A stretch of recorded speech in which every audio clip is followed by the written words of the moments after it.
responsables.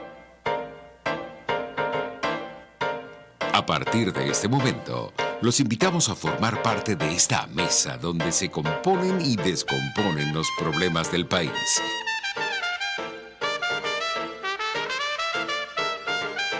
RCR presenta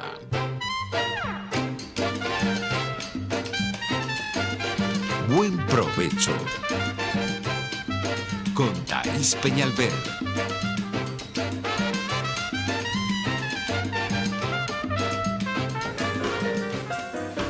Justicia, con la magistrada emérita del Tribunal Supremo de Justicia, Blanca Rosa Mármol de León.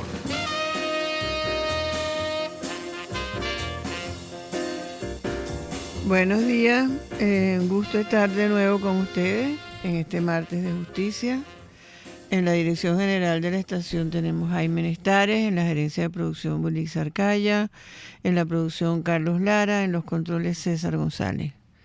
Hoy, sin mayores preámbulos, quiero anunciarles que vamos a tener con nosotros a Fermín Mármol, abogado criminalista, muy conocido por todos nosotros.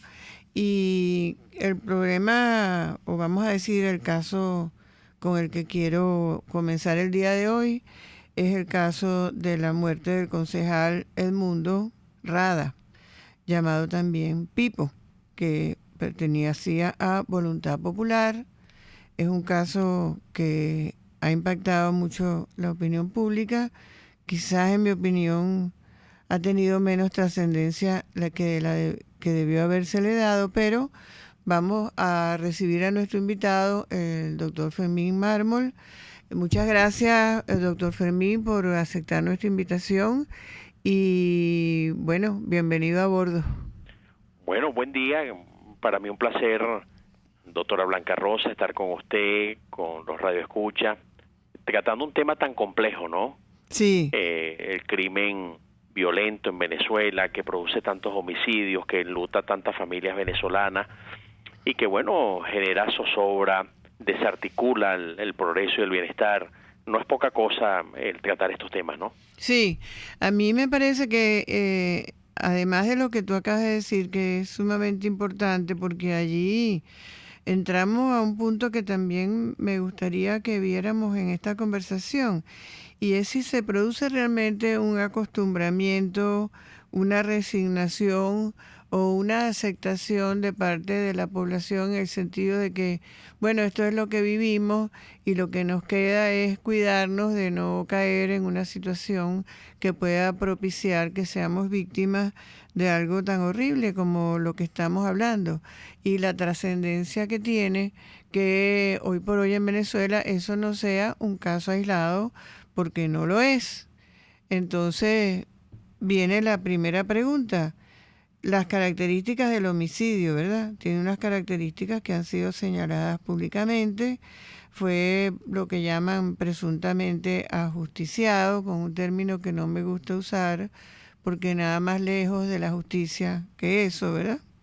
Y hallado carbonizado parcialmente, y en una zona que se ha caracterizado últimamente porque por ese tipo de hallazgo, digámoslo así, y no sabemos exactamente si es allí donde se cometió el delito, que es en la carretera Petare-Santa Lucía. No sé qué piensas al respecto.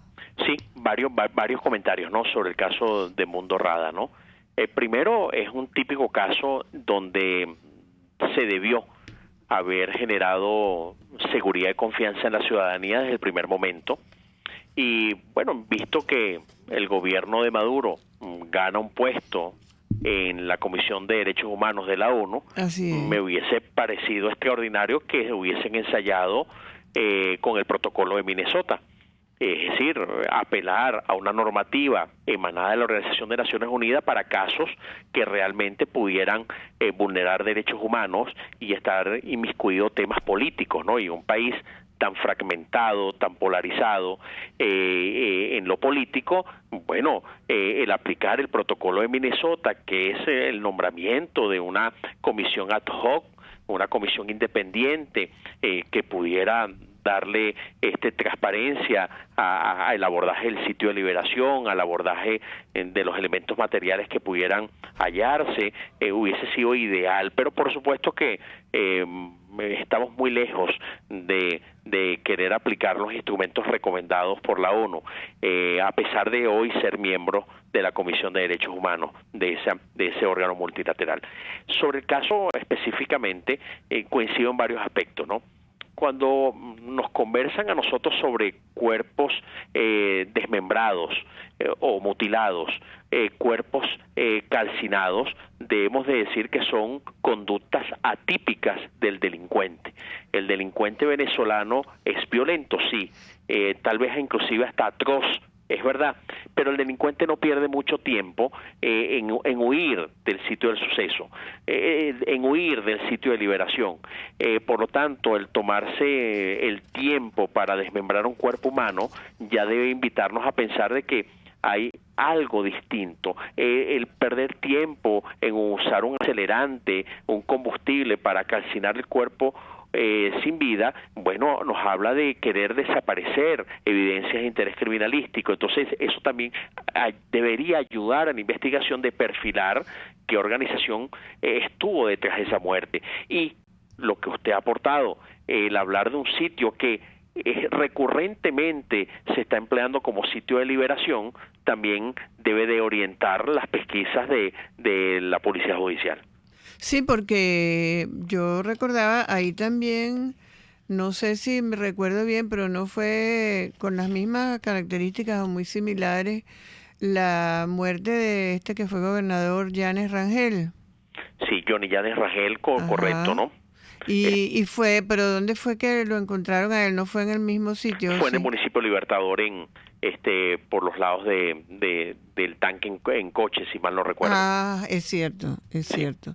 Sí, entonces fíjate, pues ese homicidio, bueno, más o menos, pero tiene unas características parecidas, ¿verdad? Sí, claro, y es lógico que la colectividad, que no tiene por qué saber de investigación criminal, no tiene por qué conocer el trabajo técnico y científico de las instituciones, asemeje algunos casos de data muy reciente, que, bueno, 2 personas asesinadas y en donde se empleó un acelerante para calcinar el cuerpo humano como la posibilidad cierta de querer ocultar evidencias de interés criminalístico. Entonces, esos son grandes retos para la Administración de Justicia y no hay nada como darle transparencia y celeridad a las resultas y que ese resultado aleje cualquier fantasma de duda, y es lo que se reclama aquí. Coincido en que este caso, muy lamentablemente, ha tenido poca resonancia, poco centimetraje, poco sostenimiento en los medios de comunicación social y bueno, realmente sí rescato que en estos países emergentes, en donde reinan los problemas fisiológicos de la mayoría, en donde la gente piensa es cómo comer y cómo encontrar medicamentos, estos problemas de violencia como que van lamentablemente quedando subalternos y olvidados en el tiempo. Sí, es muy lamentable, en efecto, eso que tú dices es muy importante porque ahorita todos estamos, como se dice, pendientes de sobrevivir, ¿verdad? Sí. Y sin embargo, por ahí vi he visto algunos pronunciamientos de voluntad popular dándole un matiz político a este crimen al que nombrábamos en primer término al del concejal.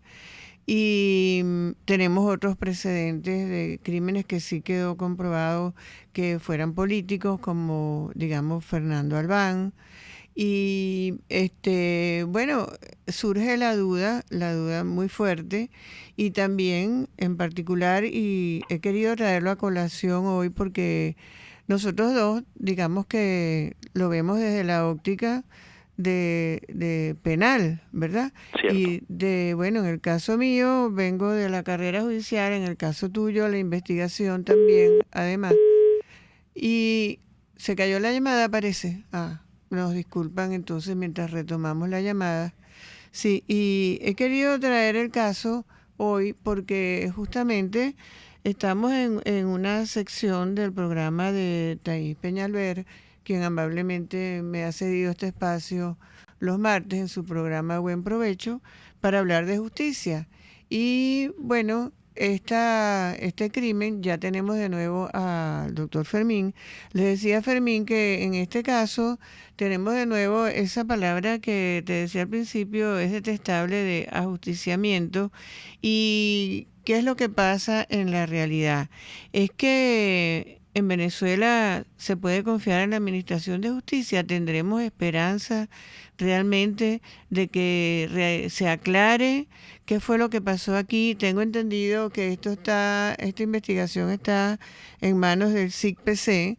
Nosotros sabemos que es de especial dificultad por la circunstancia de la calcinación, pero aún siendo esto así, una buena investigación debería llevar a la identificación de la naturaleza del crimen, y no solo de la naturaleza, es decir, cuál es el motivo, porque un crimen siempre tiene un motivo. ¿Cuál sería la razón para llevar a matar a este concejal? Y la esperanza indudable de que no los descubran, el hecho de que haya sido descubierto en la zona que hemos referido anteriormente, es la impunidad que reina en Venezuela la que en cierta manera auspicia que se atrevan a cometerse estos crímenes de esta forma. Sí, comparto varios criterios, ¿no?, que ha expresado la doctora Blanca Rosa, ¿no? Primero, sí, la impunidad, como dijo Eduardo Galeano, le hace propaganda al crimen y publicidad al delincuente. Es evidentemente que la impunidad que ronda el 92% es un gran aliciente para cometer crímenes, ¿no? El delincuente organizado no encuentra en la impunidad un gran incentivo, y eso hay que resolverlo cuando se rescate la República en este país. Número dos, yo sí creo que hay un gran reto para la Policía Científica Venezolana, hay un gran reto para el CICPC. Es necesario que este crimen no quede impune, es necesario que haya una respuesta técnica y científica, como fue el caso de Johnny Llanes Rangel, el exgobernador de Cojedes, ¿no?, en donde, bueno, pusieron en escena los nombres y apellidos de los involucrados, presentaron a la banda criminal dedicada al secuestro y con precedentes de 6 casos anteriores, en fin. Por lo menos que haya allí suficientes elementos para que sea decidido su pertinencia o no por el fiscal del Ministerio Público como director de la investigación, y después por los tribunales de justicia. Ahora bien, en este caso, que está en una fase investigativa, la recomendación que podemos dar es que el abanico de hipótesis a priorísticas sea lo más amplio posible. Aquí tenemos que irnos a todas las posibilidades para que la investigación no deje ninguna arista sin pesquisar.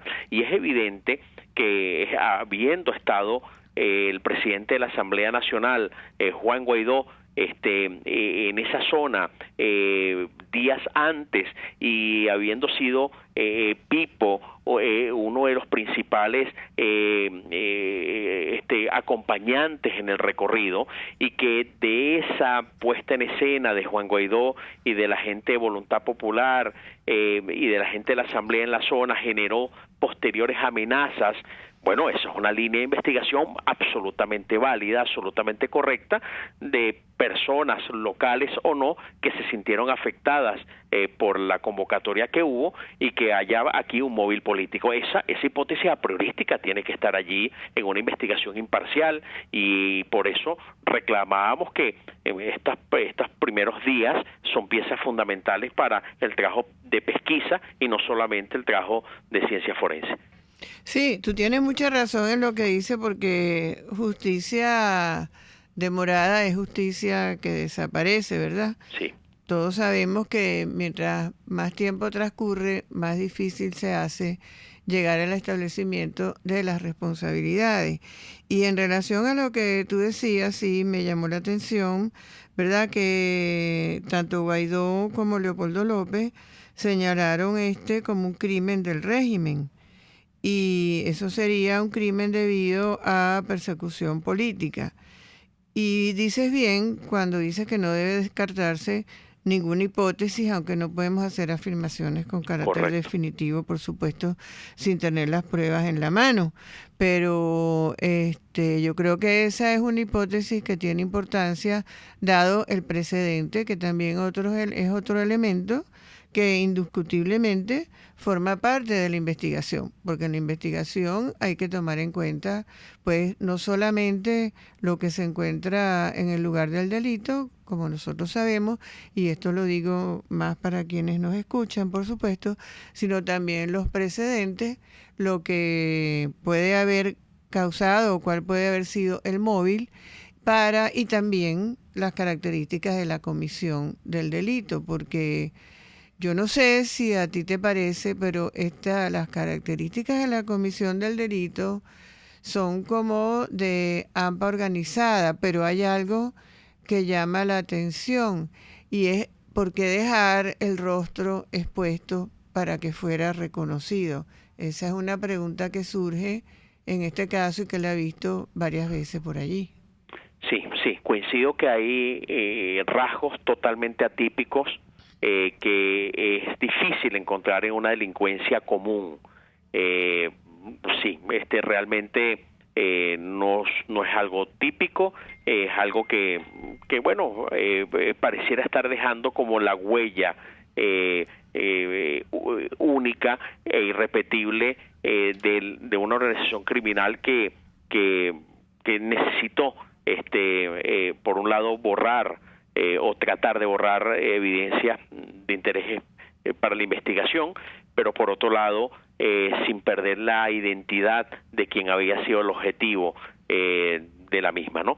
Y yo lo que creo es que, por otro lado, sí es un caso que debe retar a la Rectoría de Seguridad de Venezuela, retar al Ministerio de Interior y Justicia, retar a la Fiscalía, retar a la Policía Científica de Venezuela, porque no podemos permitir que en Venezuela los sectores radicales hagan dibujo libre. En un país que por circunstancias ha generado una polaridad, un enfrentamiento entre los que tienen las banderas del rescate de la democracia, la libertad, la justicia y la república, y otros tienen una bandera de una revolución del siglo XXI. Bueno, se han generado grupos muy radicales que piensan en salidas casi que de desaparecer al contrario. Algunos solo se limitan a desaparecerlos políticamente, pero otros serían capaces de irse hasta otros extremos. Entonces, el permitir que los grupos hagan dibujo libre bajo el manto de la impunidad sería realmente muy peligroso. Yo creo que estos casos deben de tener una respuesta ejemplarizante y saber quién es quién en estas locuras, porque lo que pasó con este joven venezolano luchador social no tiene lógica, así no se resuelven los problemas y no es lo que queremos para nuestra tierra. Vamos a tener que pedirte que por favor nos esperes, si tienes el tiempo, para una pausa breve. Sabemos que estás ocupado, pero tenemos un chance más antes de que nos despidamos. Conmigo. Usted escucha Buen Provecho con Thaís Peñalver por RCR 750 AM.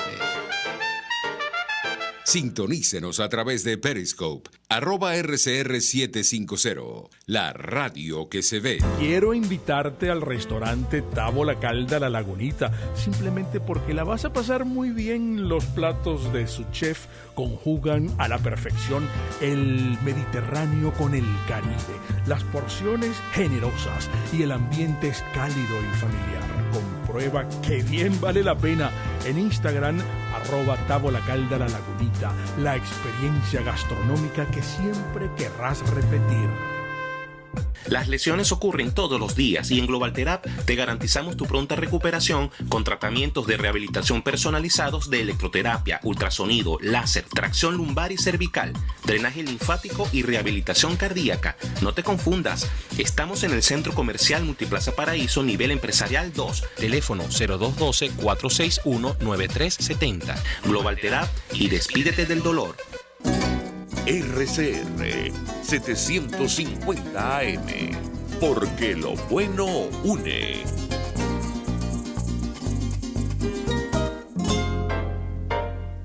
los grandes temas se debaten en la mesa. Buen provecho. Con Thaís Peñalver, @RCR750. Sí, aquí estamos de regreso. Doctor Fermín, yo me hacía las siguientes preguntas a partir de la última afirmación de tu parte, la cual comparto plenamente, que es la necesidad de respuesta.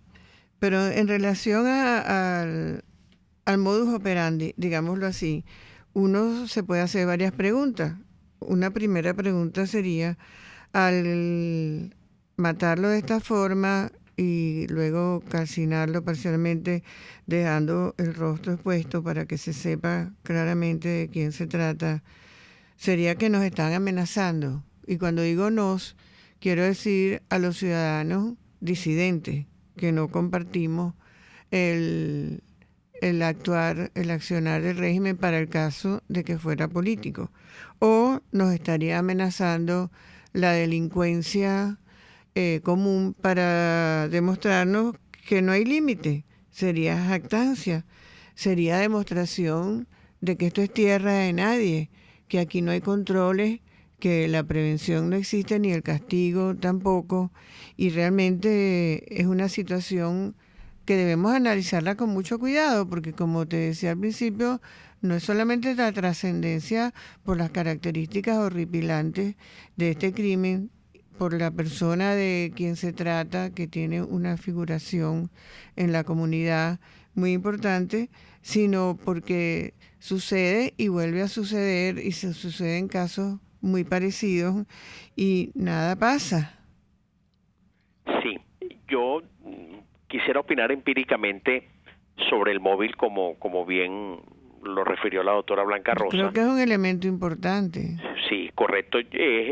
Para mí, a priori, se trata de un evento de venganza, un tema personal. Aquí, hay un ensañamiento, ¿no? Sí, correcto, porque si fuese un sicariato, el sicario tiene la necesidad de neutralizar la vida del objetivo y huir de manera inmediata. Es decir, el sicario para él no es algo personal, es una muerte por encargo, y aquí no hubo sicariato. Aquí las personas que lo sometieron lo someten con vida seguramente, y es él tuvo que haber interactuado con los captores durante algún tiempo, y la resultante seguramente fue ya el sitio final, pero al cual fue llevado. Es decir, él no venía caminando por allí y fue interceptado, no, él estaba transportado, él estaba sometido, él estaba en vehículos automotores, y que tomaron esa vía para quitarle la vida, pero él tuvo un interactuar. Entonces, esto ya evidentemente rompe lo que es un robo que termina en homicidio, lo que es una muerte por encargo que sería el sicariato. Esto es someterte, reducirte, golpearte, humillarte, mandarte mensajes finales y quitarte la vida. Por otro lado, después que te quitan la vida, lo lógico y lo natural es que tú huyas inmediatamente de esa escena, y no tuvieron todo el tiempo para buscar para rociarle un acelerante. Es decir, aquí hubo saña, hubo venganza, hubo necesidad de mandar un mensaje, y eso es muy rico, muy interesante para la investigación criminal. Por lo tanto, evidentemente que el móvil, bajo una hipótesis a priorística de lo político, es absolutamente válido para exigirlo, pero también para que sea asumido en la investigación criminal. Comparto que claro que una investigación tiene que tener un abanico de hipótesis a priorística, pero esa hipótesis pareciera conjugar en esta primera fase con la manera de la mecánica de cómo tuvo que haber sido la evolución de la retención del individuo, el traslado del individuo y el llevarlo a su destino final. Sí, Yo te oigo y pensaba y me hacía preguntas quizás desde el punto de vista o el enfoque de profesional o de carrera judicial como las siguientes, ¿verdad? ¿Tendrán los integrantes del SICPC en la actualidad la formación para hacer una investigación de este calibre? ¿Serán eficientes? Y además una pregunta muy importante, Fermín, ¿serán objetivos? ¿Será que pueden hacer una investigación profesional y objetiva, que sería la única forma de llegar a un resultado verdadero y en última instancia que nos pueda llevar a la justicia? Responder la primera interrogante es fácil, ¿no? Saber si en el área de pesquisas, que es la edición contra homicidio, en el área de criminalística o en el área de ciencia forense, hoy día en manos de un instituto autónomo, allí se encuentran el elemento humano, científico, técnico y los materiales para sacar a flote una investigación compleja. Yo diría que la respuesta es sí. Todavía. Sí, todavía sí, porque como es una institución de carrera, vamos a encontrar personas que tienen 20, 25, 27 años de antigüedad, con un roce nacional e internacional y con una praxis diaria de un país muy violento que no hay nada como la praxis diaria que tienen, por analogía, los médicos en los pabellones de hospitales públicos, ¿no? Es una praxis muy diaria, que le genera un olfato, una salamanicia, un sentido común muy amplio para este tipo de investigaciones. Eso es fácil responderlo porque hay casos muy complejos que, al no haber intereses, han salido a flote, la verdad, la justicia. Sobre, este caso lo resolverán, habrá interés. Bueno, a esa respuesta sí habría que darla de la siguiente manera. Bueno, ese es el gran reto. Ese es el gran reto. Lo que yo sugiero en un programa como el suyo es volver a sembrar en quienes nos escuchan que hay una diferencia entre ser habitante de un país y ser ciudadano de un país. El habitante de un país, en estos temas sociológicos, el habitante es un ser, que es sumiso, es un ser que se conforma, es un ser que está muy desinformado, el habitante deja de soñar, el habitante día a día trabaja por sus problemas cotidianos y fisiológicos. El ciudadano es aquel que es capaz de premiar lo bueno, castigar lo malo, es aquel que es capaz de ser vigilante de lo que sucede, se informa muy bien, entiende que el funcionario público es sencillamente un empleado circunstancial de él y que, estas circunstancias que estamos viviendo los venezolanos es un accidente de la historia que pasará. Entonces, la invitación es a ser ciudadano. Yo creo que este concejal joven de Petare merece que tengamos una actitud de ciudadano. Yo creo que Edmundo Rada merece que seamos ciudadanos vigilantes, que seamos ciudadanos que no dejemos dormir este caso y que en las aulas de clase, en nuestras conversaciones gremiales, en los medios de comunicación de toda índole, recordemos que estamos reclamando justicia por este vil asesinato. No sabes cuánto y hasta qué punto comparto tus últimas recomendaciones, porque por eso estamos aquí. Cierto. Por ser ciudadanos, porque no podemos ser indiferentes. Y es la actitud que debemos cultivar, y era el objetivo de traer a colación este caso tan triste y tan deplorable en todos los sentidos. Te agradezco muchísimo que nos hayas dado tu tiempo en el día de hoy y el mensaje que le has dado a nuestra audiencia. Muchas gracias. No, el agradecido soy yo, doctora Blanca Rosa, y siempre presto para contribuir con un grano de arena por el rescate de la República, el rescate de la división de los poderes, porque reine la transparencia, la meritocracia, el concurso de credenciales, el concurso de oposición, porque al final de la historia la verdad siempre triunfa y la justicia prevalecerá. Gracias. Hasta pronto. Vamos entonces a una pausa. Usted escucha Buen Provecho con Thaís Peñalver por RCR 750 AM. Puede seguirnos en nuestras redes sociales. En Twitter, @RCR750, la radio que se ve. Margaret Thatcher. Las señales del socialismo apuntan hacia abajo, hacia menos libertad, menos prosperidad, más embrollo, más fracaso. Si lo seguimos a su destino, llevarán a esta nación a la bancarrota. ¿Te imaginas unos deliciosos y súper cremosos helados libres de azúcar, libres de lácteos, libres de huevos, libres de gluten, libres de culpas? Te lo tengo.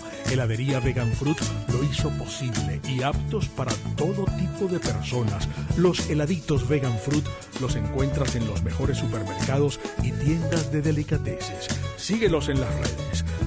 @heladería Vegan Fruit. Amor vegano y cremoso. En RCR somos vanguardia. Toda la programación de tu RCR también la puedes seguir a través de la internet. Audio y video en tiempo real. Noticias y mucho más. No te pierdas ni un segundo de nuestra programación. No hay excusa ni cadena que valga para que dejes de escucharnos. Ingresa a rcr.tv, la radio que se ve. Ellos sí que no saben nada. Y así nos va. El espacio donde se tocan los temas más candentes de interés político y nacional. Y así nos va. En este programa, la picardía y el humor inteligente son los protagonistas. Pura cabilla. Lara y Hernández descosen y revelan los secretos más oscuros del acontecer político.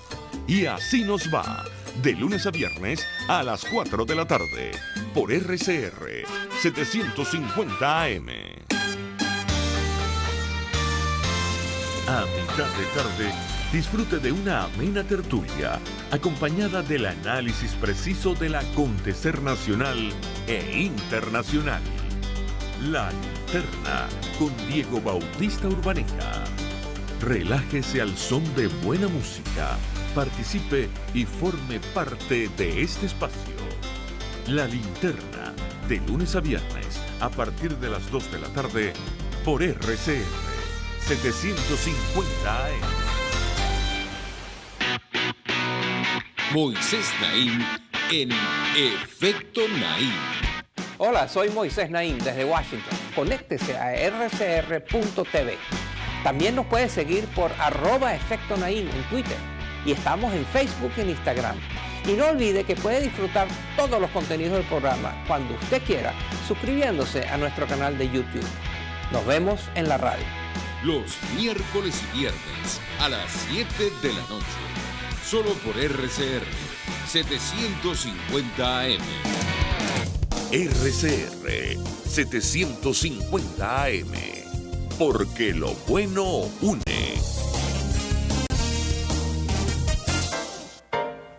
Conéctese con nosotros en señal abierta o por rcr.tv, la radio que se ve. Y síganos en Twitter, @RCR750. Y buen provecho. Bueno, y seguimos con nuestro programa del día de hoy y además de este tema tan duro que tratamos al principio, que de verdad lo deja a uno con una carga muy pesada, tenemos en el acontecer nacional también otro problema que también es muy fuerte, que ha llevado a los maestros y a los profesores, y se ha sumado inclusive el gremio de enfermeras a una huelga. Y para conversar sobre eso tenemos a Orlando Alzuru, que es el presidente de la Federación Venezolana de Maestros, a quien le damos la bienvenida. Bienvenido y gracias por su atención. Muchas gracias, doctora. Un placer saludarla y un saludo a todos sus radioescuchas. Bueno, gracias. Estamos dándole la relevancia que tiene a esta situación que está viviendo la educación en Venezuela, porque no es un problema de los docentes. El problema de los docentes, vamos a decir que es un reflejo de todo el trato que se le ha dado a la educación en Venezuela.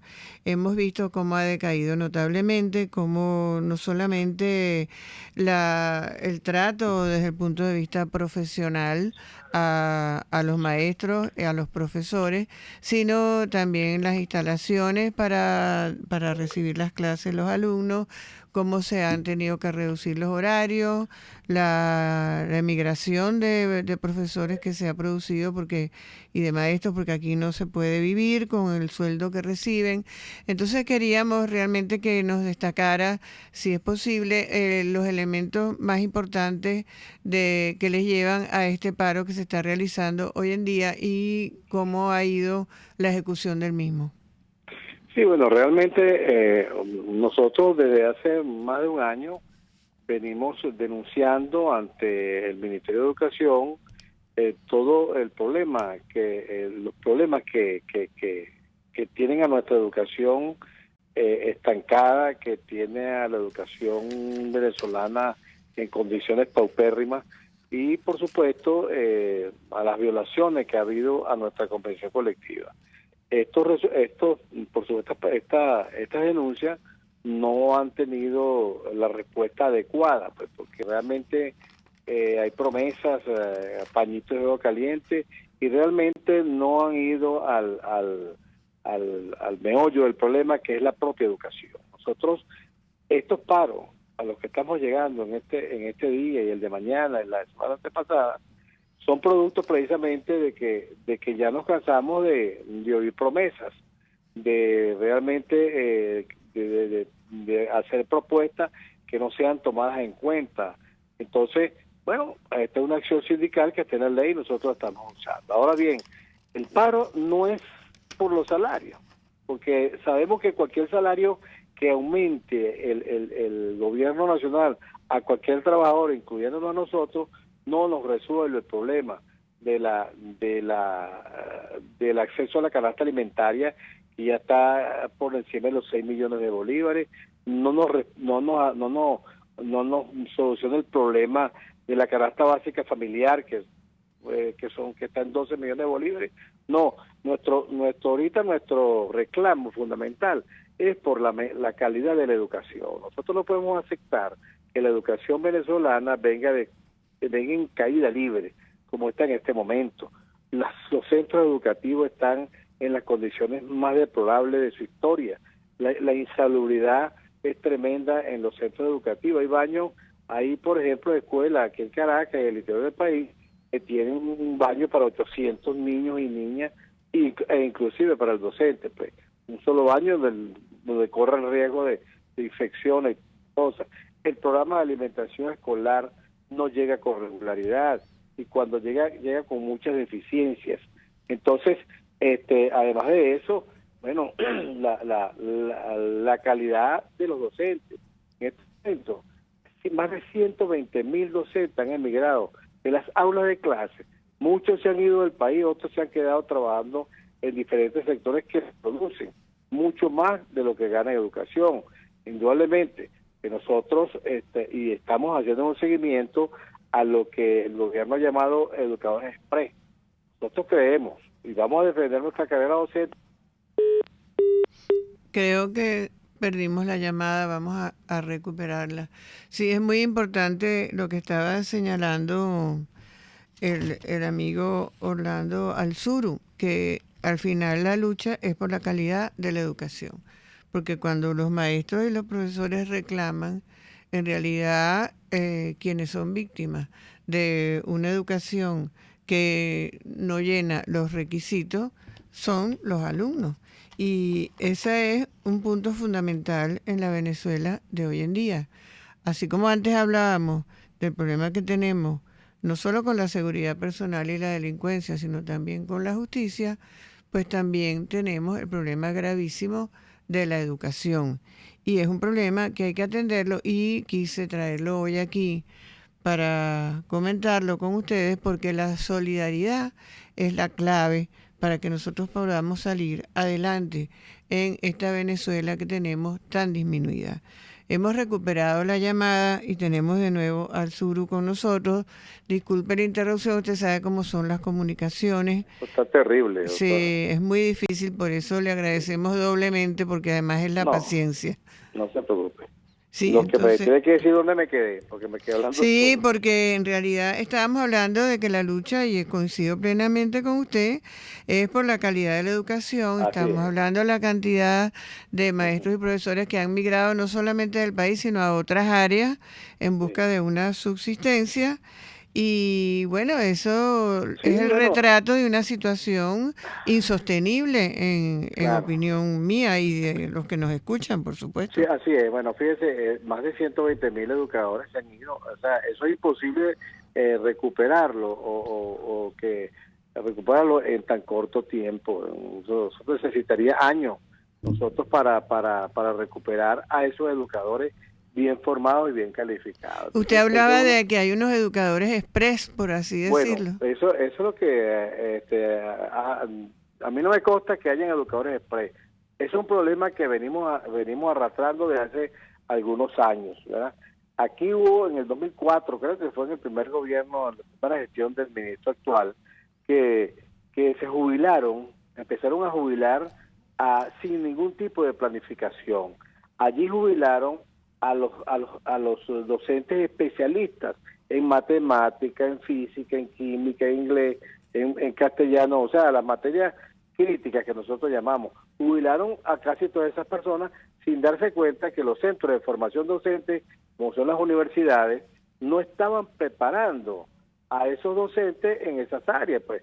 Entonces se presentó el inconveniente que al final tuvieron que echarle mano a algunos representantes y a algunas personas que a lo mejor tenían algún conocimiento básico de una asignatura, pero no tienen el componente docente, que es el fundamental, que es saber transmitir esos conocimientos a otras personas. Me Entonces, gusta mucho que lo haya referido, porque yo le iba a preguntar eso, porque he sabido de colegios en donde se han visto obligados a recurrir a los representantes. claro, y esto no es nuevo, esto viene de hace 2 o 3 años para acá, porque es el déficit de docentes que ha ido progresivamente yéndose de la aula de clase, precisamente porque la carrera educativa ya no es atractiva para nadie. Ningún bachiller quiere estudiar educación. ¿Cómo va a estudiar educación si cuando se ve reflejado en una situación de desasistencia social, como un HCM de 200 bolívares, como un Bien, seguro eso. funerario de 150 bolívares?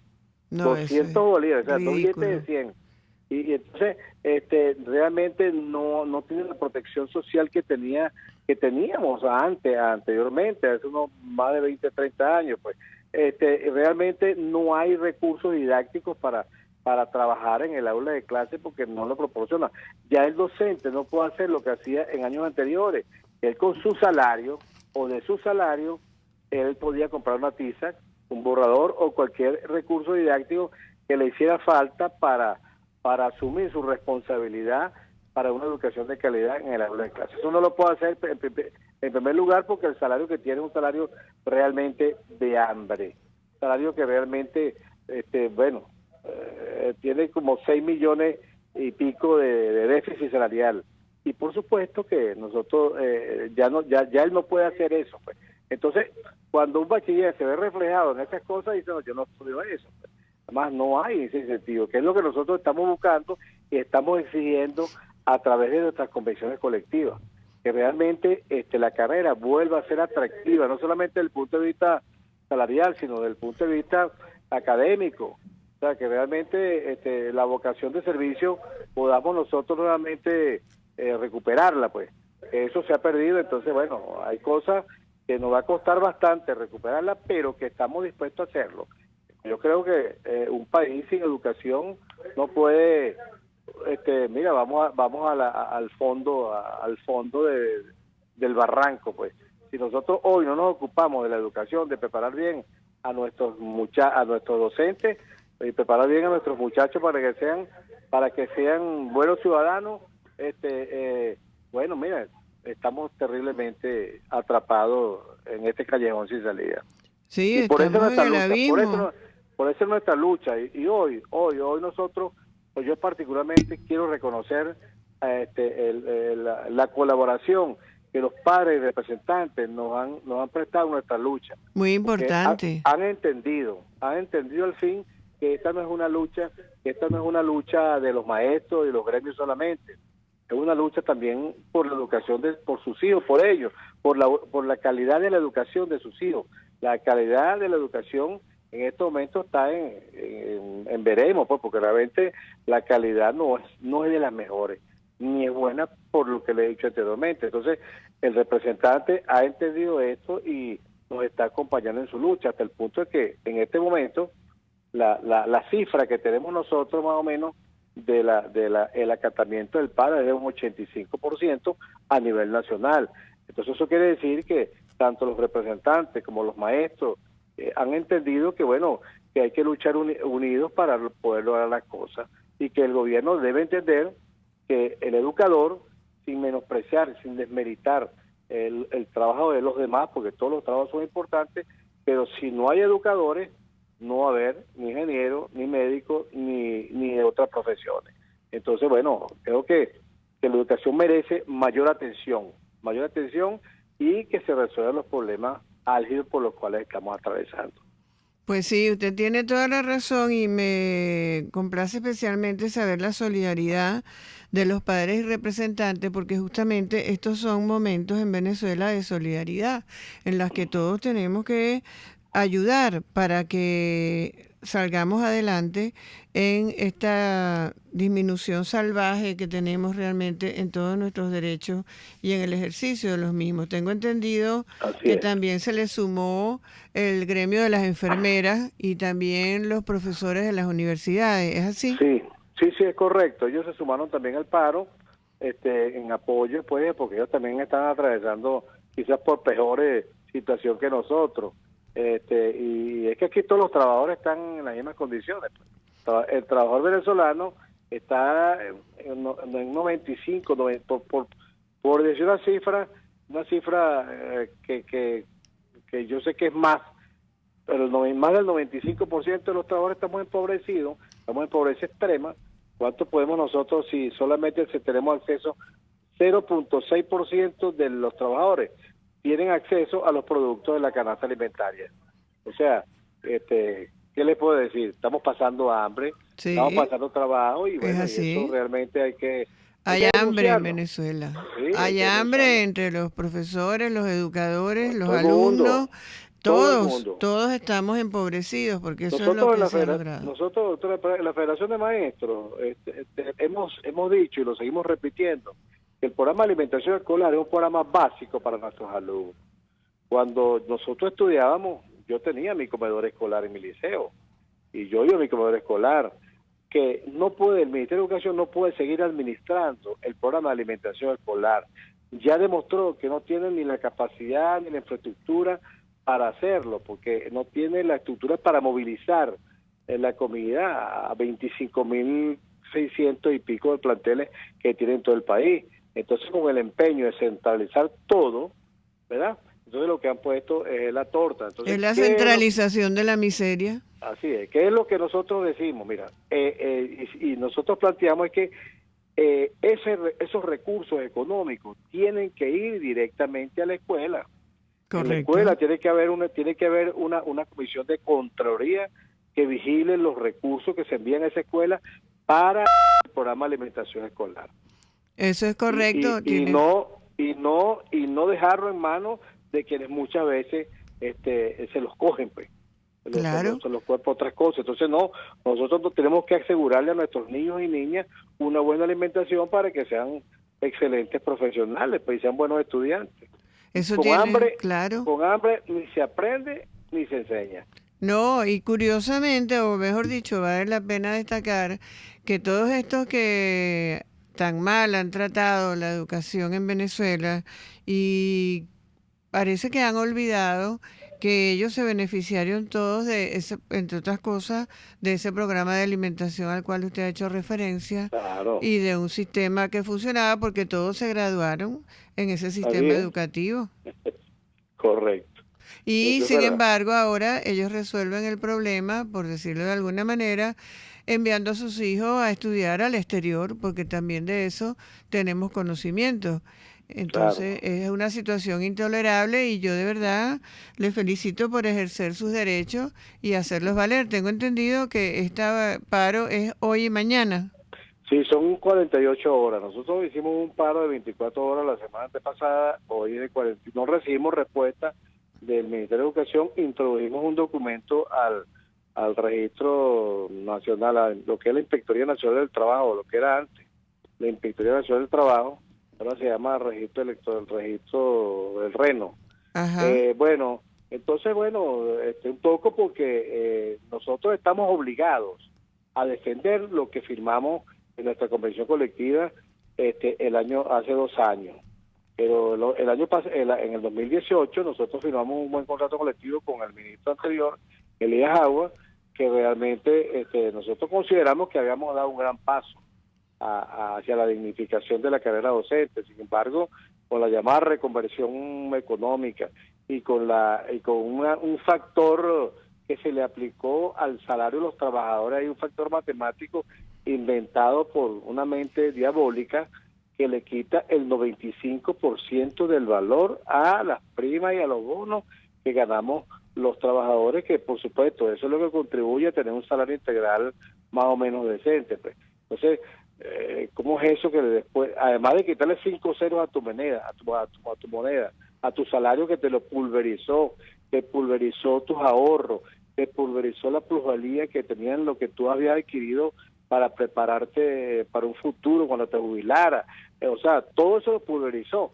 Entonces se le ocurre también aplicarle, además de eso, quitarle esos 5 ceros, aplicarle un factor matemático que le ponen cada día, le ponen un número diferente, pero que tiene el mismo efecto diabólico, que es quitarle el 95% del valor a las primas y a las bonificaciones que tenemos los trabajadores en nuestras contrataciones colectivas.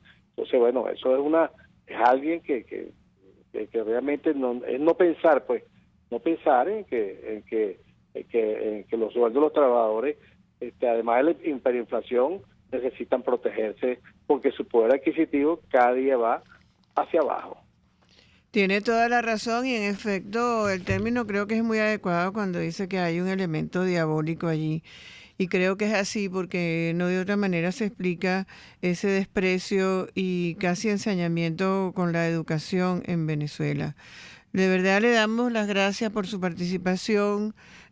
Fue muy esclarecedora y sepa que tiene todo nuestro apoyo porque ustedes están haciendo lo correcto. Los derechos están allí para ejercerlos y estoy segura que la ciudadanía lo entiende perfectamente. Así es. Muchas gracias, doctora. Gracias a usted.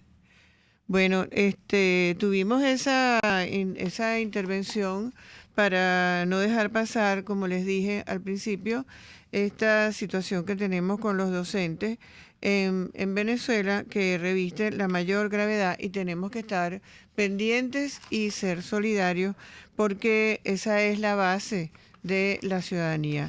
Porque sin educación, como bien lo decía nuestro entrevistado, no tenemos ninguna esperanza. Me tengo que despedir. Estaba buscando aquí unas anotaciones, pero ya me dijeron que no hay chance para eso y me dicen que tengo a lo mejor un chancecito pequeño por aquí, pero era que yo quería comentarles que en el orden del día en la asamblea, que eso me quedó pendiente por preguntarle al Suru si habían tenido apoyo de la asamblea en sus reclamaciones. Estaba el crimen, o está para el día de hoy el crimen político, así lo llaman, cometido contra el dirigente Edmundo Pipo Rada, pero también un proyecto de acuerdo sobre los mecanismos de cumplimiento de las garantías electorales y los procedimientos de selección del poder electoral, lo cual nos hace ver que claramente hacia dónde van, que es hacia las elecciones, que como lo he dicho antes y lo reitero en este momento, es el punto final de lo que se planteó a comienzos de este año para recuperar la institucionalidad en Venezuela y específicamente lo que se ha dado en llamar la usurpación de la presidencia de la República, que es un eufemismo para decirlo de alguna manera, pero así se ha dado en llamar. Debemos recordar aquí, no quiero perder la oportunidad, que esto de cumplimiento de garantías electorales y procedimientos de selección del poder electoral apunta a unos cambios en las cabezas del CNE, lo cual no es garantía ninguna para unas elecciones confiables en Venezuela. El CNE necesita una reingeniería interna y necesitamos un gobierno de transición para la reinstitucionalización. Bueno, yo creo que ya con estas palabras me despido. Les doy las gracias por la atención que nos han prestado hoy y será hasta el próximo martes en Justicia con ustedes. RCR presentó Buen Provecho con Thaís Peñalver. Síganos en Twitter en @RCR750. RCR 750 AM, porque lo bueno une.